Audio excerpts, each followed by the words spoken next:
Question, it is for Mani sir and Aishwarya ma'am. You can also add to it.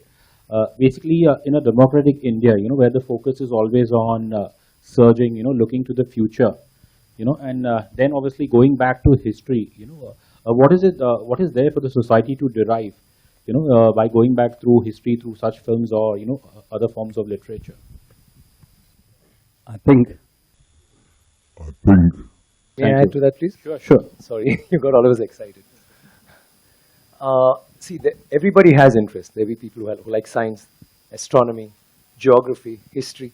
But I think the most important thing is history. As children, all of us have listened to stories of the past.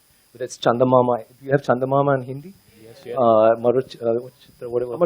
All those are stories we hear. We've been told stories about the past, about kings, we've had such an illustrious past. Just a small thing that I want to bring to your notice.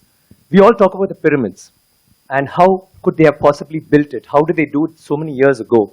But do you know that in India, we have so many temples, but the one with the highest Gopuram is there in Tanjavur, which is where the Chola dynasty had happened, and his role, Rajaraja Cholan, had built it. That particular temple has the highest Gopuram in the whole world.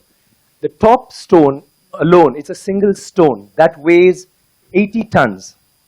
80 tons, not 1 ton or 2 tons. And how did they do it? But do we know that? We all go to the pyramids, we go see the Leaning Tower of Pisa. Someone said something very nicely. He said, we are actually appreciating a building that doesn't stand. It's falling over and wow, let's take a picture, let's take a selfie, and we're getting excited. But we have temples today that stand and they didn't use plaster. Do you know that for this particular stone, they had to use a ramp, which was 6 kilometers long, which was pulled by bulls, elephants, and people. 6 kilometers long to get it up there, without any machinery, without any cranes, without anything. And they didn't have plaster. It's withstood 6 earthquakes. You know what happens when an earthquake comes? Without plaster.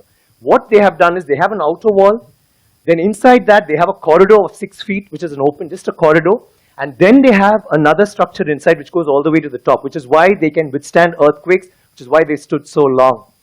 So these are all things that we need to know about. This particular king has built 5,000 dams in his time, and he's made a water management ministry in that time.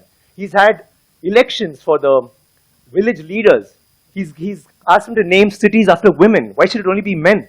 Why can't it be named after a queen? And they've had hospitals, free hospitals, and and he actually brought loans. I mean, he used to give loans. He used to help people get dignity, not just throw money around. So this is something that's so illustrious. And this happened in the 9th century. I'm sorry, I'm taking so much time. It happened in the 9th century when the rest of the world, you talk about superpowers today, the 9th century all this happened when we had the biggest maritime naval thing in the world. And it went all the way to Bali, all the way to Malaysia, and went till we sent emissaries to China. And you know what was the superpower doing then? America hadn't been discovered by Columbus till 500 years later. So think about our culture, think about how advanced we were. We need to be proud of this. It's nothing to do with North India, South India, West India, East India. It is, we are Indians. And we need to feel proud about that. And England is so illustrious, but England were invaded by the Vikings, and the Europe was in the dark ages during the 9th century. They had nothing going on. So don't you think we should celebrate history? Absolutely. Thank you very much. Thank you. I need water, please.